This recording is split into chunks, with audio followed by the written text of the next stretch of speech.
Al-Iman TV, sarana penyubur keimanan. Assalamualaikum warahmatullahi wabarakatuh. Innal hamdalillah nahmaduhu wa nasta'inuhu wa nastaghfiruh wa na'udzu billahi min shururi anfusina wa min sayyiati a'malina. Man yahdihillahu fala mudhillalah wa man yudlil fala hadiyalah. Wa asyhadu an la ilaha illallah wahdahu la syarikalah wa asyhadu anna Muhammadan abduhu wa rasuluh la nabiyya wa la rasula ba'dah. Allahumma salli wa sallim wa barik ala nabiyyina wa habibina Muhammadin wa ala alihi wa sahbihi wa man sara ala nahjihi ila yaumiddin, amma ba'd. Ikhwatal iman, kaum muslimin, kaum muslimat yang dirahmati oleh Allah Subhanahu wa taala. Alhamdulillah bertemu kembali dan kita masih mengkaji kitab Syama'il an-Nabi sallallahu alaihi wasallam, karakteristik dan kepribadian Rasulullah sallallahu alaihi wasallam yang dikarang oleh Al-Imam At-Tirmidzi rahimahullah rahmatan wasi'ah. Kita masih pada pembahasan bab maja'a fi khatamin nubuwah, bab tentang khatamun nubuwah, tentang tanda kenabian Rasulullah sallallahu alaihi wasallam. Pada pertemuan lalu ya, kita sudah menjelaskan bahwa khatamun nubuwah, stempel kenabian itu terletak di antara dua bahunya Rasulullah sallallahu alaihi wasallam, tapi agak ke sebelah kiri dari bahunya Rasulullah. Dan kemarin sudah kita jelaskan beberapa riwayat mengatakan bahwa stempel kenabian itu adalah daging yang tumbuh ya, yang ukurannya kemarin kita jelaskan seukuran telur burung merpati. Daging yang tumbuh seukuran dengan telur merpati yang ada di antara kedua bahunya Rasulullah SAW yang mulia, tapi lebih ke arah sebelah kiri. Itu kemarin sudah kita sebutkan riwayat-riwayat tentang itu. Nah, sekarang kita akan melanjutkan masih tentang khatamun nubuwah, tentang tanda atau stempel kenabian, dan sekarang adalah hadis yang ke-20. Qala al-muallif al-Imam At-Tirmidzi rahimahullah rahmatan wasi'ah, haddatsana Muhammad ibn Bashar قال حدثنا أبو عاصم قال حدثنا أزرح ابن ثابت قال حدثني علباء ابن أحمر اليشكري قال حدثني أبو زيد عمرو بن أخطب الأنصاري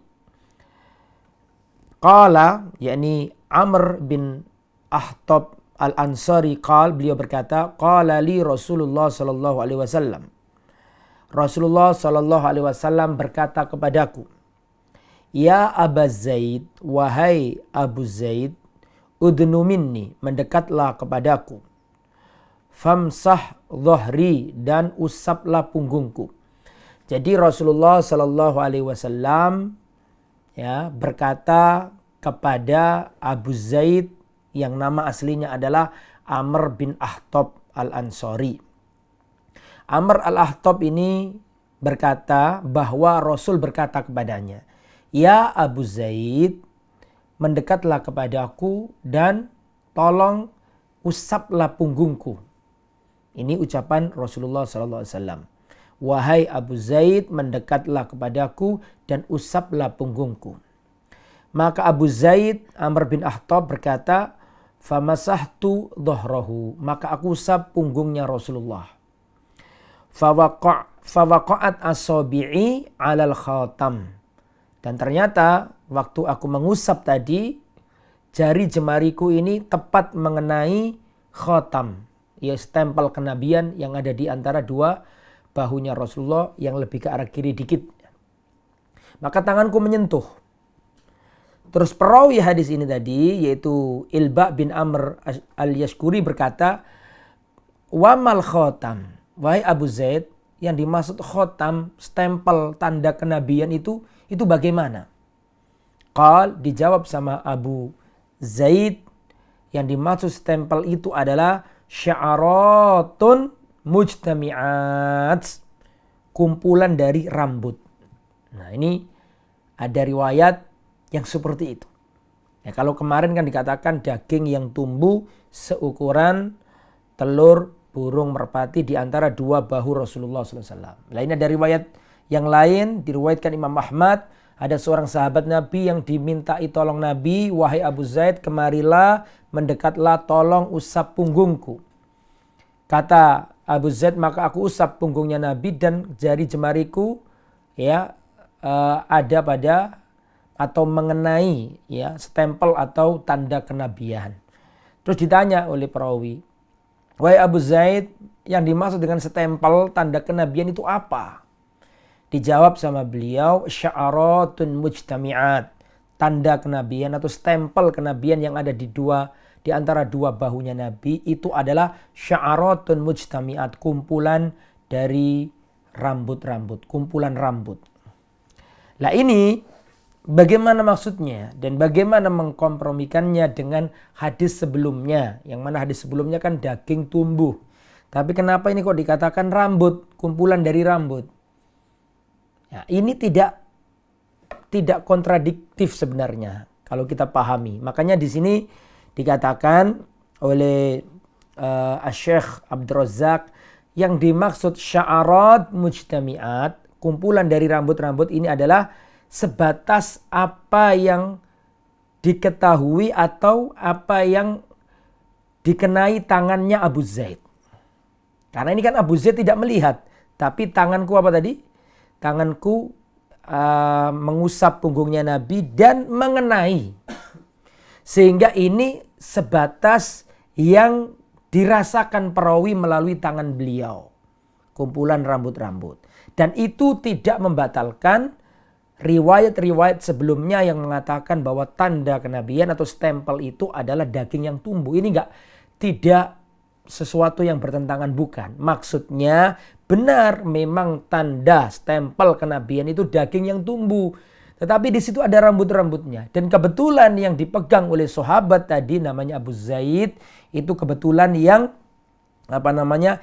terkena yang ada rambutnya. Sehingga ini bukan sesuatu yang harus ditabrakkan, tetapi itu adalah sesuatu yang bisa dikompromikan. Bahwa stempel kenabian itulah daging yang tumbuh antara kulit dan antara daging itu sendiri. Yang ada kalau dipegang itu akan bisa bergerak. Kata perawi kemarin atau kata pensyarah kemarin diterangkan seperti itu. Dan tidak menutup kemungkinan daging yang tumbuh atau benjolan itu ada rambutnya di situ. Sehingga tidak bertentangan antara riwayat ini dan riwayat-riwayat yang kemarin sudah kita pelajari. Dalam riwayat yang lain masih perawi yang sama yaitu Abu Zaid Amr al-Ansari. Beliau dalam riwayat lain berkata, qala li Rasulullah. Dalam riwayat Imam Ahmad, Rasulullah pernah berkata kepadaku, udnu minni, wahai Abu Zaid, mendekatlah kepadaku. Qal famasaha biyadihi ala ra'sihi wa lihyatihi. Maka Rasulullah SAW ketika Abu Zaid mendekat kepada Rasul ini mengusap kepalanya Abu Zaid dan mengusap jenggotnya Abu Zaid. Ya, lihat nih, Rasulullah memegang dengan tangannya mengusap kepalanya Abu Zaid dan mengusap jenggotnya Abu Zaid. Setelah itu Rasulullah mendoakannya dan mengatakan, Allahumma jammilhu. Ya Allah, jadikan tampan orang ini. Indahkan, jadikan bagus orang ini. Jadikan rupawan, jadikan indah, jadikan enak dipandang. Wa adim jamalahu, dan lamakan, langgengkan ketampanannya ya Allah. Fada'a Rasulullah SAW lahu bihadid da'wal mubarakah.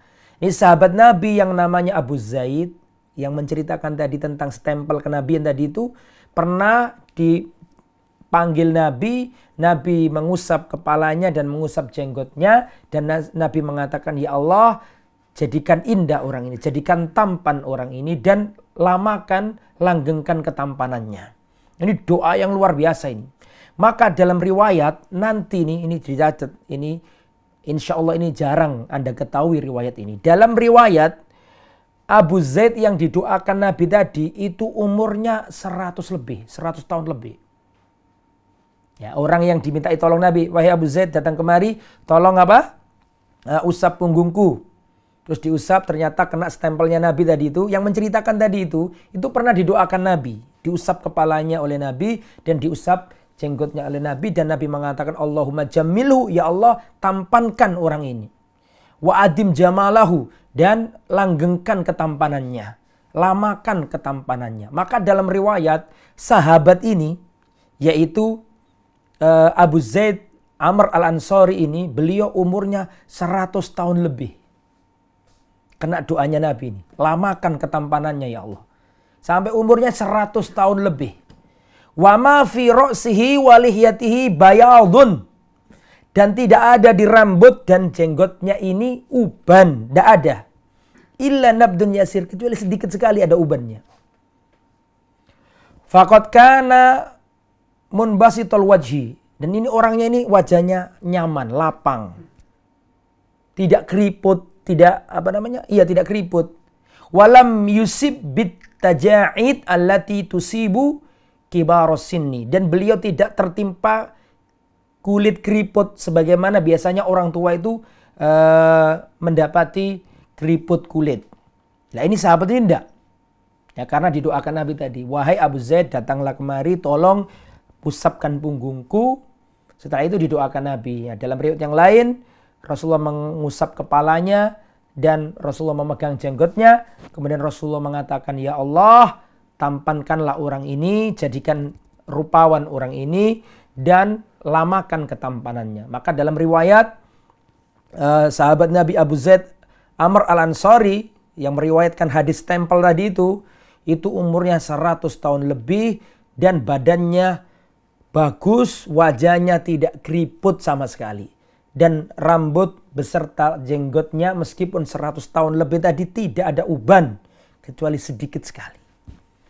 Ini menunjukkan barokah dari doanya Rasulullah Shallallahu Alaihi Wasallam. Ya.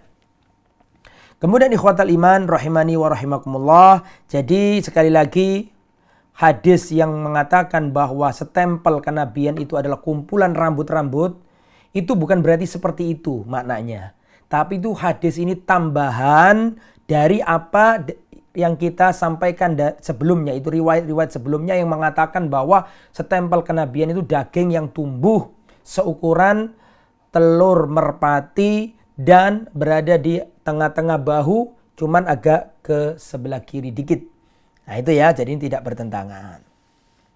Nah sekarang kita beralih ke hadis yang ke-21 ikhwatal iman yang dirahmati oleh Allah Subhanahu wa taala.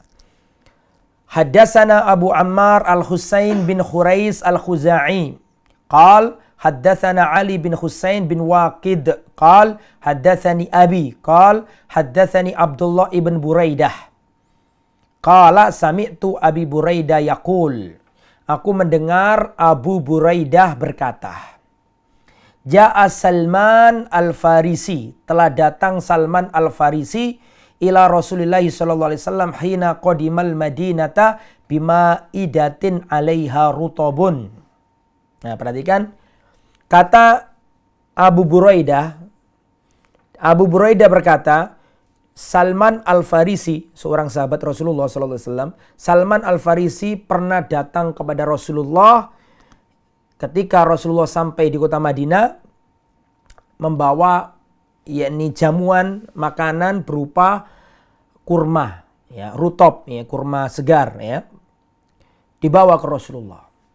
Ini adalah pertemuan Salman pertama kali dengan Rasulullah. Nanti saya ceritakan nanti. Maka ketika Salman bertemu pertama kali kepada Rasulullah, Salman membawa beberapa kurma rutob, ya. Fawadhu'aha baina yaday Rasulillah. Maka rutob itu kurma muda, kurma yang bagus itu, segar, kurma segar dikasihkan ke Rasulullah. Di depan Rasulullah. Faqala ya Salman mahada. Rasulullah berkata, Salman, untuk apa ini kau taruh di depanku? Kata Salman, sodaqotun alaika wa ala ashabika. Ya Rasulullah, ini adalah nggak pakai Rasulullah karena pada itu beliau belum masuk Islam. Jadi Salman ini ceritanya kan sebelumnya kan punya cerita panjang nih. Dia ini orang dari Persia merantau mengembara kemana-mana sampai tiba di kota Madinah untuk mencari kebenaran. Nanti saya ceritakan itu. Sampai datang ke kota Madinah ingin mencari mana yang katanya ada Nabi ada di kota Madinah di tempat yang banyak kurmanya itu. Maka terdengar Salman ini mendengar ada orang ngaku Nabi, ya memang Nabi sebenarnya, yaitu Rasulullah hijrah dari Mekah ke Madinah. Maka Salman mendatangi. Dikasih kurma, tafadhol silakan dimakan. Kata Rasulullah sallallahu alaihi wasallam, ya, faqala irfa'ha fa inna la na'kulus sadaqah. Kata Rasulullah, tolong diangkat kurma ini karena aku atau karena kami enggak makan sedekah. Rasulullah enggak makan sedekah. Faqala farafa'aha, maka akhirnya kurma itu diangkat lagi. Kemudian besoknya lagi Salman datang kembali ke Rasulullah membawa kurma yang sama. Terus diletakkan di depan Rasulullah. Kemudian Rasulullah SAW berkata kepada Salman, ini apa wahai Salman? Dijawab sama Salman, ini adalah hadiah. Kalau kemarin kan sedekah, gak diterima sama Nabi. Kata Nabi, aku gak makan sedekah. Maka yang kedua ini apa Salman? Ini bukan sedekah, ini hadiah. Maka diambil oleh Rasulullah, dimakan oleh Rasulullah. Kemudian Salman melihat tanda kenabian. Ya, perhatikan. Tsumma nadhara ilal khatam ala dhahri Rasulillah. Kemudian setelah itu Salman melihat ada tanda kenabian di antara dua bahunya Nabi atau di punggungnya Nabi. Kemudian masuk Islam. Salman masuk Islam. Fakana lil Yahud, pada waktu itu Salman Al-Farisi adalah budak miliknya orang Yahudi. Fastarahu Rasulullah bikadha wa kadha, akhirnya dibeli Rasulullah dengan harga sekian dirham, ya, dengan catatan harus menanam pohon kurma, ya, sampai berbuah baru Salman dibebaskan oleh orang Yahudi. Fakharasa Rasulullah an-nakhla, maka Rasulullah membantu Salman ikut menanamkan apa? Kurma. Karena persyaratan yang diajukan orang Yahudi ngasih syarat kalau mau merdeka harus sekian dirham plus menanam kurma. Akhirnya Rasulullah membantu. Ya, Rasulullah membantu untuk apa? Menanam. Illa nahlatan wahidah gharasah Umar, kecuali ada satu batang pohon kurma yang ditancapkan Umar, bukan Rasulullah. Fahamalatin nahlu min amiha walam tahmil nahlatun. Maka pada tahun itu semuanya panen, tumbuh, berbuah semuanya kecuali satu. Kecuali satu kurma yang tidak panen yang ditanam oleh Umar. Maka Rasulullah berkata, kenapa pohon ini kok tidak berbuah? Maka Umar berkata, ya Rasulullah, ini yang aku tanam. Maka akhirnya Rasulullah mencabut lagi dan menancapkannya dan akhirnya bisa panen pada tahun itu. Dalam riwayat yang lain, ini banyak riwayat yang lain tuh Salman yang menanam itu, bukan Umar. Jadi biar tidak terputus, saya ceritakan secara utuh. Ya, ini nggak ada di kitab, tapi sebagai tambahan biar runut dan lebih mudah dipahami. Jadi gini ceritanya. Silakan diperhatikan dan silakan dicatat jika memang itu perlu dicatat. Salman Al-Farisi ini pertama, beliau rasnya bukan orang Arab. Secara etnis beliau bukan orang Arab. Wajahnya bukan wajah Arab, bahasa aslinya bukan bahasa Arab. Ya, beliau adalah orang dari suku Persia. Persia kalau sekarang ya kurang lebih Iran. Iran sama sebagian Afghanistan. Lahir di sana, jauh. Lah Salman ini adalah anak dari bangsawan, anak dari seorang ketua suku. Desanya Salman, ya, distrik atau desanya Salman itu namanya Al-Jay, kota Al-Jay. Maka pada waktu itu ayahanda beliau adalah seorang petinggi di daerahnya, seorang ya bangsawan di daerahnya, seorang ketua suku, ketua kepala desa di tempatnya. Nah, ayahnya Salman Al-Farisi, beliau itu punya kebun atau ayahnya Salman Al-Farisi ini punya kebun. Suatu saat ayahnya Salman ini berhalangan gak bisa pergi ke kebunnya. Maka ayahnya Salman berkata kepada anaknya, wahai anakku, pergilah ke kebunnya Abi atau ke kebunnya ayah nggak bisa menangani kebun hari ini. Dan Salman ini dipingit sama orang tuanya, nggak boleh kemana-mana, saking cintanya. Dididik, dikader untuk menjadi kader agama Zoroaster atau agama Persia atau agama Majusi, penyembah api. Bahkan Salman Al-Farisi ini penunggu api suci. Api yang disembah oleh orang Persia itu jangan sampai padam. Itu Salman yang bagian nunggu, yang menjaga. Ini menunjukkan bahwa keluarganya Salman ini keluarga yang memegang teguh ajaran Zoroaster atau Majusi. Singkat kata, wahai anakku, pergilah ke kebunnya ayah karena ayah nggak bisa datang berhalangan. Ini berangkatlah Salman dari rumahnya ke kebun ayahnya. Di tengah perjalanan Salman menjumpai ada kanisa, gereja Nasrani, gereja Kristen. Maka Salman penasaran masuk ke gereja itu. Ternyata di gereja itu ada orang beribadah kepada Tuhannya, orang Nasrani mengadakan kebaktian. Maka Salman ini hatinya terpaut sama agama baru ini. Selama ini Salman nggak tahu kalau di situ ada gereja. Kenapa? Karena dipinggit oleh keluarganya, nggak boleh keluar. Akhirnya apa yang terjadi? Salman Al-Farisi itu dari pagi sampai sore nggak keluar dari gereja itu karena menikmati pemandangan yang ada di gereja itu. Jatuh cinta sama agama baru itu. Gak keluar sampai sore hari. Sampai ayahnya Salman penasaran karena anaknya kok gak datang-datang, nyuruh orang untuk mencari. Sampai sore hari Salman pulang. Sebelum pulang Salman ini bertanya kepada orang-orang yang ada dalam gereja. Ini agama asal muasalnya dari mana? Dijawab sama orang yang ada di gereja, ini agama asal muasalnya ada di negeri Syam, Palestina, Suriah dan sekitarnya. Maka pulang Salman. Terlambat datang ditanya sama ayahnya, kenapa kamu baru pulang Salman? Wahai ayah, sesungguhnya di sana ada agama namanya Nasrani, Kristen. Walau agama mereka lebih baik daripada agama kita, daripada agama penyembah api. Ya, Salman takjub dengan cara ibadahnya dan seterusnya. Akhirnya ayahnya memperingatkan, wahai anakku, kamu jangan tergoda oleh ajaran baru. Tidak ada agama yang lebih baik daripada agama nenek moyangmu, yaitu ajaran Majusi, penyembah api. Akhirnya ayahnya takut, anaknya kena pikiran baru tadi. Dianggap nyeleneh. Akhirnya anaknya dikurung di kamar, gak boleh keluar. Di penjara dalam kamar, gak boleh keluar. Karena khawatir kena pemikiran baru tadi itu. Akhirnya Salman mengutus seseorang untuk datang ke gereja. Kalau ada orang Syam yang datang, tolong disampaikan. Singkat kata, ada orang-orang Syam datang ke negeri Iran atau ke negeri Persia pada waktu itu. Ada utusan menyampaikan ke Salman. Akhirnya Salman, apa yang terjadi? Salman membobol penjara itu. Salman ikut pergi ke Syam. Karena Syam adalah sumbernya agama Kristen pada waktu itu. Berangkat Salman, dia tinggalkan kemewahan dunia, dia tinggalkan keluarganya, dia tinggalkan kebangsawanannya, ditinggal demi mencari kebenaran. Hanya Salman berangkat sampai ke negeri Syam.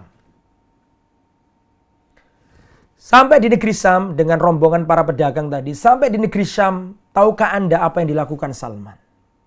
Salman bertanya kepada penduduk Syam, wahai penduduk Syam, siapakah manusia yang paling mengerti dalam masalah agama kekristenan?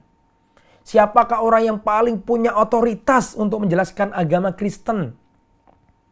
Maka dijelaskan sama orang-orang ada di gereja, seorang uskup di gereja. Datanglah ke sana kalau ingin belajar agama Kristen. Di sini ikhwatal iman, jadi ceritanya Salman ini banyak pelajarannya. Di antara pelajarannya adalah seorang kalau ingin menuntut ilmu itu harus berkelana. Harus mau meninggalkan sanak kerabat. Dan di antara cara menuntut ilmu adalah langsung ke sumber aslinya. Makanya Salman kan tanya, ini agama dari mana datangnya? Dari Syam. Maka Salman langsung datang ke sumber aslinya. Maka hendaklah seorang menuntut ilmu itu mencari keasliannya. Keotentikan dari dari ilmu itu. Makanya Salman berangkat sampai ke negeri Syam. Nggak mau katanya-katanya lagi. Salman ingin langsung menimba ilmu dari ahlinya. Maka orang-orang mengatakan ada seorang uskup di kanisa atau gereja. Kalau kau nimba ilmu datanglah ke sana. Salman berangkat menuju gereja itu, ketemu sama seorang uskup. Maka dia mengatakan, aku ingin belajar agamamu, aku senang dengan agamamu, biarkan aku ada di sini belajar agama kepadamu. Maka diizinkan Salman. Nah, ternyata kebetulan uskup ini nggak baik. Dia menyuruh jemaatnya untuk mengumpulkan harta sedekah. Kalau sudah didapat tidak dibagikan, tapi ditimbun. Sampai di tempat gereja itu ada penimbunan 7 wadah isinya emas dan perak. Nggak dibagikan ke jemaahnya, yang fuqara, yang miskin. Akhirnya Salman benci sama uskup yang tidak amanah ini. Sampai akhirnya uskup ini mati.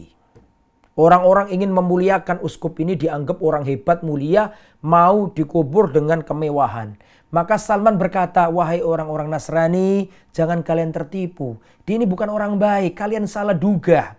Dia ini menyuruh kalian bersedekah padahal dia nggak mau membagikan sedekah itu kepada orang-orang yang kesusahan. Akhirnya mereka nggak percaya. Hei Salman, kalau ngomong jangan ngawur kamu. Mana buktinya? Diajak ke Salman, dibuka. Ternyata di dalam gereja itu ada penimbunan emas dan perak. Akhirnya orang-orang Kristen pada waktu itu benci sama uskup. Uskupnya disalib, tidak dikubur. Ya, disalib dan disalib. Tidak mau dikubur langsung. Nah itu ya akhirnya ditunjuklah uskup yang baru. Gitu loh ceritanya. Itu di negeri Syam pada waktu itu. Ya kurang lebih Palestina kalau sekarang. Mungkin di Yerusalem atau di mana, wallahu a'lam. Pada waktu itu ditunjuk uskup yang baru. Lah uskup yang baru yang bagus. Baik. Salman diajari ya ibadah, diajari tauhid, diajari ilmu, diajari akhlak. Akhirnya Salman jatuh cinta sama uskup ini. Orangnya baik, luar biasa. Tapi waktu berjalan ini rahib atau pendeta ini hampir mati juga. Maka Salman berkata, wahai guru, kau adalah orang baik, aku mencintaimu, tapi kondisimu seperti ini. Kalau engkau wafat, kepada siapa aku belajar agama? Maka dikatakan seperti itu. Ya, kalau engkau wafat, kepada siapa aku belajar? Tolong berikan wasiatmu kalau seandainya engkau wafat. Maka kata uskup yang ada di negeri Syam tadi itu, wahai anakku, tidak ada lagi orang yang punya prinsip beragama seperti aku. Kecuali satu orang, yaitu di negeri Mosul. Mosul itu Irak. Pergilah ke sana. Bayangkan ya, dari Persia sampai ke Syam, dari Syam kembali lagi ke Mosul, Irak. Pergilah ke Mosul, di sana ada orang temanku yang dia sama ajarannya dengan ajaranku, Kristen yang bagus. Berangkat Salman, ini orang wafat tadi, sudah wafat, berangkat ke Mosul. Saya dari Syam, saya datang ke sini karena direkomendasikan oleh fulan untuk datang kepada Anda. Ini dalil bahwa menuntut ilmu itu kepada orang yang direkomendasikan. Makanya Salman nggak mau sembarangan. Wahai guru, sebelum engkau wafat kepada siapa aku belajar? Kata gurunya, nggak ada lagi nak, kecuali di Mosul. Orang yang punya cara beragama, manhaj dalam beragama Nasrani seperti manhajku. Kalau bahasa sekarang begitu. Pergilah ke negeri Mosul, berangkat. Nyampe di sana, saya datang kemari atas rekomendasi fulan. Akhirnya diterima dengan baik. Hidup di tempat itu, belajar, diajari tata cara ibadah yang bagus-bagus. Ya. Sampai waktu berjalan, hampir mati juga orang yang ada di Mosul ini. Maka Salman berkata, wahai guru, keadaanmu seperti ini, tolong wasiatkan kepadaku, seandainya engkau tiada, aku belajar ke siapa lagi? Jadi menuntut ilmu itu panjang. Kalau ada silakan belajar bahasa Arab 2 bulan lancar bahasa Arab, jangan percaya, nggak ada itu. Ya, belajar bahasa Arab 2 bulan, 1 bulan, nggak bisa, nggak akan maksimal ya. Salman Al-Farisi ini loh, ditinggal wafat, cari guru lagi, cari guru lagi. Wahai guru, kalau kau wafat kemana lagi? Kata seorang alim yang ada di negeri Mosul tadi, wahai anakku, sudah tidak ada lagi orang yang seperti aku ini, sudah nggak ada lagi.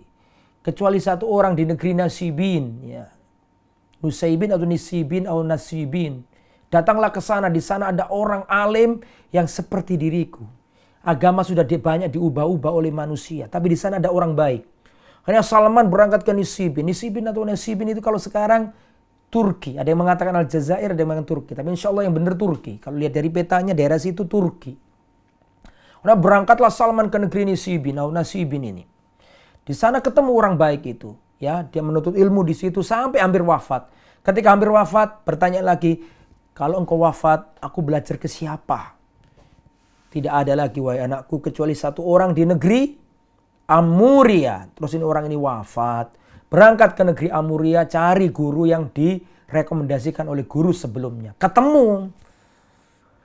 Maka belajar sama seorang alim yang ada di negeri Amuria. Amuria pada waktu itu Romawi.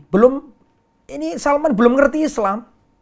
Ini baru pendeta-pendeta Nasrani, orang-orang alim di kalangan Nasrani yang baik-baik tadi itu. Sampai akhirnya ya Salman bekerja di situ, punya sapi, lumayan kaya lah di situ. Itu dalil bahwa seorang penuntut ilmu itu punya izzah. Salman Al-Farisi bekerja sambil menuntut ilmu. Luar biasa Salman ini. Perjuangannya luar biasa. Akhirnya belajar di Amuria. Berapa guru tadi ya? Dari Syam, Mosul, Nasibin, kemudian ke Amuria. Sampai akhirnya gurunya hampir wafat. Wahai guru, keadaanmu sudah seperti ini. Jika engkau wafat, apa yang kau wasiatkan kepada aku? Kepada siapa lagi aku belajar? Ini berarti Salman ini jiwa penuntut ilmu sejati ada pada beliau ini. Kepada siapa lagi? Kata gurunya, wahai anakku, sudah nggak ada lagi orang seperti aku ini. Kristen yang seperti itu sudah nggak ada lagi. Manusia sudah mengganti-ganti ajaran agama. Pada waktu itu wallahu alam bisa dikatakan yaitu salafinya Nasrani pada waktu itu. Artinya benar-benar memegang ajaran Nasrani itu. Akhirnya apa yang terjadi? Wahai anakku, sudah tidak ada lagi orang seperti kita. Orang manusia sudah mengubah-ubah ajaran agama Nasrani. Sudah tiba masanya Nabi. Nah, perhatikan, Nabi yang diutus. Sudah tiba masanya. Carilah Nabi itu di tempat, di antara sifatnya adalah tempat yang banyak pohon kurmanya. Di apit dua pegunungannya. Di situ ada banyak kurmanya. Ciri dari Nabi itu dia tidak makan sedekah, tapi dia menerima hadiah, dan di punggungnya, di antara dua bahunya, punggungnya itu ada stempel tanda kenabian. Terus wafat orang ini. Jadi Salman sudah dikasih tanda-tanda tadi itu di negeri yang banyak kurmanya. Pada waktu itu yang banyak kurmanya itu Madinah. Ya, banyak kurmanya, nabinya itu tidak menerima sedekah, tapi mau menerima hadiah, dan di antara dua bahunya atau di punggungnya ada stempel atau tanda kenabian. Maka setelah itu, setelah wafatnya sang guru, Salman bertanya-tanya mana tempat yang banyak kurmanya itu. Kata orang-orang ada Madinah, Arab. Maka Salman Al-Farisi bagaimana caranya bisa ke sana? Salman Al-Farisi cari travel. Travel kalau zaman sekarang ya, maksudnya cari karavan, cari kafilah, gak berani sendirian. Zaman dulu itu kalau sendirian bisa ditangkap, bisa dijadikan budak itu, bisa dibegal di tengah jalan. Maka Salman mencari kafilah supaya ada bareng ya, ada barengannya berangkat ke Madinah. Ketemu ada kafilah, dia mengatakan, wahai kafilah, aku kasih kalian sapi-sapiku, ternakku sebagai ongkos, tapi izinkan aku pergi ke Madinah. Bayangkan ini ya, Salman ini menderita di tengah jalan, dia mengeluarkan biaya untuk dirinya terlunta-lunta, luar biasa ini pengorbanannya Salman. Makanya Allah bimbing dia untuk menemui Nabi. Karena ikhlasnya dia, karena seriusnya dia dalam mencari kebenaran. Allah bimbing, ketemu orang baik, sampai nanti Allah perkenankan Salman ketemu Rasulullah. Maka berangkatlah Salman sama kafilah dagang ini sampai ke negeri Madinah. Ternyata kafilah ini berkhianat. Belum sampai kota Madinah, Salman diperlakukan sebagai budak, dirantai. Berkhianat mereka. Apalagi wajahnya Salman bukan wajah Arab, wajah Persia. Dirantai, dijual di pasar. Dijadikan budak, padahal bukan budak Salman ini.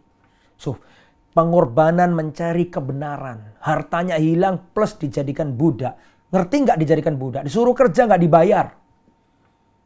Demi mencari kebenaran. Dan itu dilakukan oleh Salman. Terlunta-lunta mencari ilmu Salman Al-Farisi. Dijadikan budak, yang membeli pada waktu itu orang Yahudi. Jadi Salman dimiliki orang Yahudi. Gitu loh ceritanya. Nah, Salman ini diberi tugas untuk merawat kurma-kurmanya orang Yahudi.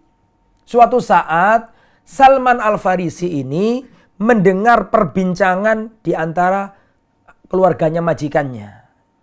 Majikannya dan keluarganya ngomong, sama sepupunya ngomong, bahwa ada orang ngaku Nabi datang dari Mekah ke Madinah namanya Muhammad, begini, begitu, begini, begitu. Salman dengar. Penasaran kan Salman? Memang Salman tujuannya mengembarakan cari kebenaran. Sampai akhirnya dibilangi oleh orang alim yang terakhir, sudah datang waktunya seorang Nabi di tempat banyak kurmanya. Dia tidak menerima sedekah tapi menerima hadiah dan ada tanda kenabian di punggungnya. Ketika Salman Al-Farisi mendengar majikannya berbincang-bincang seputar Nabi, hatinya luar biasa. Seperti yang ia inginkan, Salman turun dari pohon, bertanya ke majikannya, wahai majikanku, apa benar Nabi itu muncul? Ditempeleng sama majikannya Salman ini. Ngapain kamu urusin Nabi? Wong kamu itu jadi budak. Senang Salman ini. Karena seperti yang inginkan, ya memang mencari Nabi itu. Maka Salman, nah ini ketika Rasulullah SAW pada waktu itu ada di Kuba kalau nggak salah, Salman datang. Ya, ingin membuktikan ucapan gurunya yang terakhir sebelum mati tadi. Berangkatlah Salman bawa bawa kurma. Ya, ini di tempat yang banyak kurmanya itu sudah benar, itu termasuk tanda pertama. Tanda kedua, ingin dibuktikan Salman bahwa ini Nabi nggak menerima sedekah. Maka Salman ini sesuai dengan riwayat yang kita baca tadi di dalam kitab, yang punya kitab dilihat, Salman datang membawa rutop, ya jenis kurma yang segar itu dikasihkan Rasul. Kenapa ini? Kata Salman, ini sodakoh. Kata Rasul, lah, Nabi nggak makan sodakoh. Nabi nggak mau. Kata Salman, bener ini. Ini ciri yang pertama kan tempatnya itu Medina, banyak kurmanya, sudah oke. Ciri yang kedua, Nabi ini nggak makan sodakoh. Bener seperti yang diceritakan oleh guru yang terakhir tadi. Akhirnya besoknya Salman datang lagi, membawa makanan yang sama, rutop. Dikasihkan Nabi. Apa ini? Kata Salman, ini hadiah. Karena kemarin sodako Anda nggak memakannya. Maka ini hadiah. Dimakan sama Nabi. Wah, berarti benar nih. Ya, tinggal di negeri yang banyak kurmanya, menolak sodako dan menerima hadiah. Tinggal terakhir yang belum terpenuhi. Apa itu? Yang diomongkan oleh pendeta terakhir tadi itu. Yaitu di punggungnya ada apa? Ada tanda kenabian. Maka dalam riwayat yang lain, ketika Rasulullah setelah mengubur salah seorang jenazah sahabat Ansor, maka Rasulullah SAW ada di di kuburan Baqi, ya. Maka Salman ikut memutar-mutar. Kurang satu tanda yang belum dibuktikan, yaitu ada apa tadi? Ada tanda kenabian. Maka apa yang terjadi? Salman melihat-lihat Rasulullah Shallallahu Alaihi Wasallam dan Rasulullah tahu bahwa ini orang kayaknya gelagatnya aneh, ingin mengetahui sesuatu. Maka dalam riwayat Rasulullah Shallallahu Alaihi Wasallam melepas selendangnya sehingga terlihatlah, nah itu terlihatlah apa? Tanda kenabian, setempel kenabian. Ini tsumma nadzara ilal khatam ala dhahri Rasulullah. Kemudian Salman Al-Farisi melihat di punggungnya Nabi itu ada tanda kenabian. Maka apa yang terjadi? Langsung Salman Al-Farisi datang ke Nabi, langsung merangkul Nabi, mendekap Nabi, merangkul Nabi dan mencium Nabi. Setelah itu mengatakan asyhadu alla ilaha illallah wa asyhadu anna Muhammad Rasulullah, dan akhirnya Salman masuk Islam. Salman masuk Islam. Lah itu ceritanya panjang ikhwatal iman. Ya, ini kalau dibaca yang seperti ini tadi pendek karena memang kebutuhannya untuk menerangkan tanda kenabian. Tapi kalau ceritanya Salman sendiri panjang tadi itu. Dan itu kalau saya sampaikan di sini apa saja faedah-faedah dari cerita ini sangat banyak. Tapi bukan makomnya di sini untuk diterangkan. Yang penting dari hadis ini bisa ditarik kesimpulan Salman Al-Farisi melihat bahwa tanda kenabian itu ada di mana? Ada di punggungnya Rasulullah. Jadi itu tidak bertentangan. Ada yang mengatakan di punggung, ada yang mengatakan di antara dua bahu, itu nggak bertentangan. Itu orang melihat terus diungkapkan dengan kata-kata. Ada yang mengungkapkannya di tengah-tengah di antara dua bahu. Ada yang mengungkapkannya di punggung. Ada yang mengatakannya di antara dua bahu agak kiri sedikit. Itu semuanya sama. Bukan berarti berselisih, enggak. Ya karena itu sebagian riwayat menerangkan riwayat yang lain. Sehingga riwayat-riwayat itu bukan kontradiktif, bukan. Tetapi saling melengkapi. Wallahu a'lam bishawab. Kemudian ikhwatal iman, hari ini kita selesaikan tanda kenabian ya. Karena besok kita akan menerangkan tentang khusus rambutnya Rasulullah. Kita selesaikan masalah ini dulu ya. Masalah stempel kenabian. Kemudian hadis yang kedua-dua. Haddatsana Muhammad ibn Bashar qal haddatsana Bishr ibn Waddah qal haddatsana Abu Aqil ad-Dawraqi an Abi Nadra al-Awaqi qal sa'altu Aba Sa'id al-Khudri an khatami Rasulillah. Aku pernah berkata kepada Abu Sa'id al-Khudri, sahabat Nabi yang mulia. Saya pernah bertanya kepada Abu Sa'id al-Khudri tentang stempel atau tanda kenabian. Maka dijawab sama Abu Sa'id al-Khudri, kana fi dhahrihi bad'atan nashizatan. Nah, ini kata Abu Sa'id al-Khudri, tanda kenabian, stempel kenabian itu kana fi dhahrihi, ada di punggungnya Nabi, bad'atan. Bad'atan itu ya potongan daging, nashizatan yang menonjol, yang tumbuh gitu ya. Nah, ini jadi ada yang sahabat yang mengatakan di antara dua bahu, ada sahabat yang mengatakan di punggung. Nah, ini tidak bertentangan, ya sama aja, cuma para sahabat dalam mengungkapkan memakai lafaz yang berbeda-beda tapi satu makna itu. Bukan berarti berselisih pendapat. Jadi di sini dikatakan potongan daging yang tumbuh, ya, itu ya. Kemudian hadis yang kedua, tiga. Ini adalah hadis yang terakhir dalam bab stempel kenabian. Insya Allah pada pertemuan akan datang kita akan menjelaskan tentang rambut, khusus rambutnya Nabi, ya, dan sisir mungkin bagaimana Rasulullah menyisir. Taib. Hadis yang nomor 23 yang terakhir dalam bab stempel kenabian atau tanda kenabian. Haddatsana Ahmad ibn Miqdam Abul Ash'ath al-Ijli al-Basri qal akhbarana Hammad ibn Zaid an Asim al-Ahwal an Abdullah ibn Sarjis. Abdullah bin Sarjis berkata, ataitu Rasulullah, aku pernah mendatangi Rasulullah, wa huwa fi nasin min ashabihi. Aku pernah mendatangi Rasulullah, pada waktu itu Rasulullah ada di antara manusia dari kalangan para sahabat. Fadurtu hakadha min khalfihi, maka aku memutar di di sekeliling Nabi atau mengitari Nabi. Ya, maka aku memutari Rasulullah Sallallahu Alaihi Wasallam dari arah belakang. Perhatikan, fa'arafal ladzi uridu. Ketika aku muter ke belakang, Rasulullah tahu yang aku maksud. Fa'alqar rida'a an dhahrihi, maka Rasulullah melemparkan atau melepas selendang yang ada di punggungnya Nabi. Hatta istaqbaltu, sehingga aku menghadap ke arahnya, menghadap ke arah punggungnya Nabi. Kemudian faraitu maudhi al-khatam ala katifaihi mithl juma' haulaha khilanun ka'annaha thalil. Nah, perhatikan, aku melihat ada tanda kenabian, letaknya itu, stempel kenabian itu letaknya di antara dua bahunya Rasulullah. Mithlal jum'i, seperti kepalan tangan. Nah, kalau kemarin kan sebesar telur, kalau ini kepalan tangan ya. Maka aku melihat tanda kenabian itu ada di antara dua di antara dua bahunya Nabi dan seperti kepalan tangan. Haulaha hilan, ada tai lalat ya. Ya, hilan tai lalat. Ada sekitarnya ada tai lalat ya, ka'anna tha'alib, seperti kayak jerawat begitu loh ya, yang ada di sekitar kepalan tangan tadi itu. Faraja'tu hatta istaqbaltuhu, maka aku sebentar, ini diartikan apa ini? Maka aku jitu amamahu ba'dama ra'aitul khatam ya. Maka setelah itu aku menghadap Rasulullah. Faraja'tu hatta istaqbaltuhu, maka aku kembali ke depan dan bertatap muka sama Nabi. Fakultu, setelah aku ada di hadapannya Nabi, aku berkata ke Nabi, ghafarallahu laka ya Rasulullah, semoga Allah mengampunimu wahai Rasulullah. Nah, doanya aneh ini ya. Sahabat ini berkata ke Rasulullah, ya Rasulullah, semoga Allah mengampunimu. Dijawab sama Nabi, walaka, semoga Allah pun mengampuni dirimu.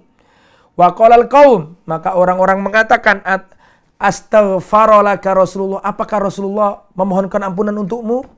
Dijawab sama Nabi, Nabi menjawab, na'am, ya, semoga kalian pun diampuni oleh Allah. Bukankah Allah berfirman dalam surat Muhammad ayat 19, wastaghfir lidzanbik, minta ampunlah wahai Muhammad untuk dosamu, walil mu'minin, dan juga untuk dosa-dosanya orang mukminin dan mukminat. Jadi gak masalah Rasulullah mendoakan dirinya pribadi, Rasulullah mendoakan sahabat, seluruh kaum muslimin.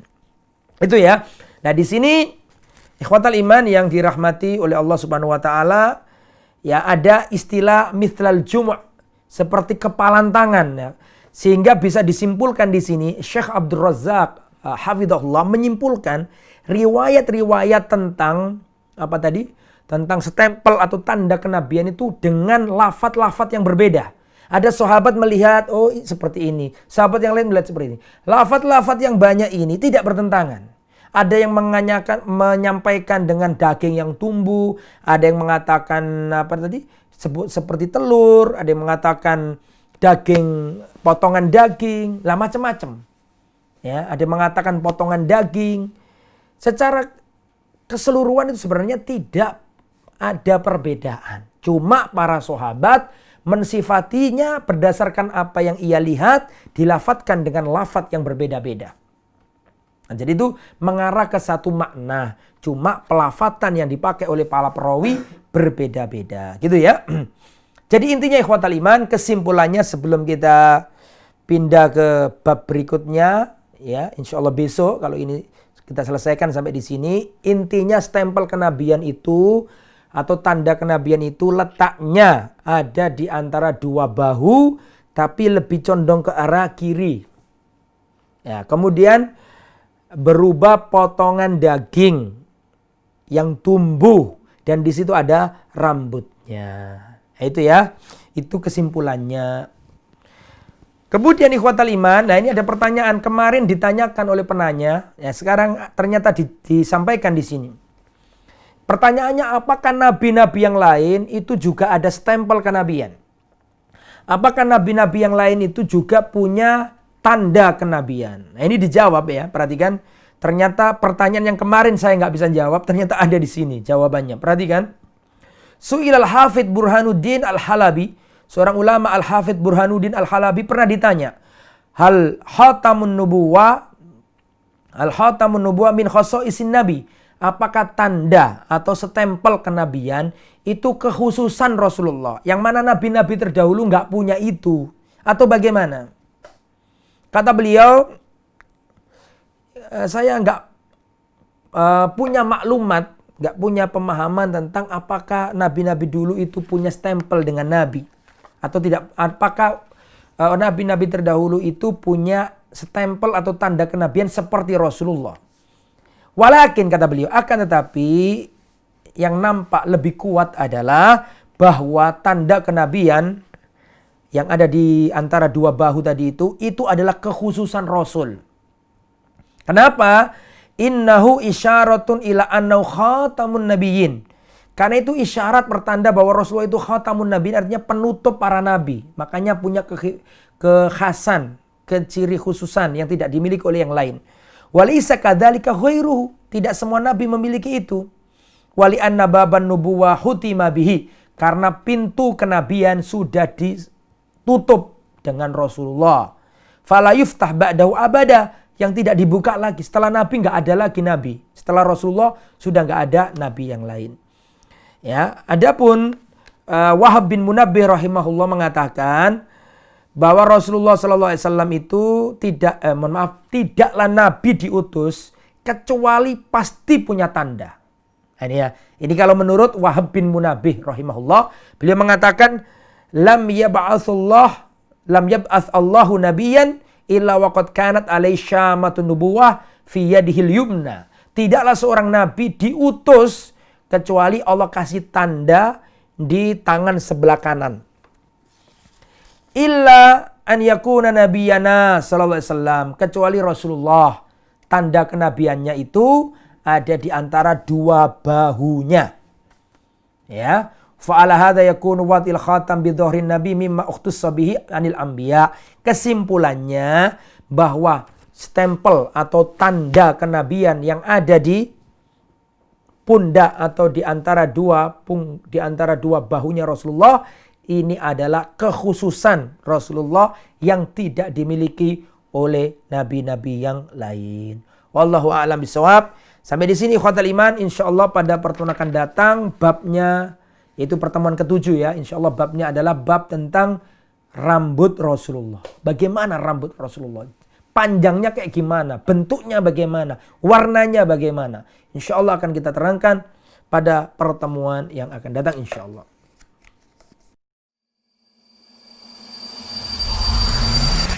Al Iman TV, sarana penyubur keimanan.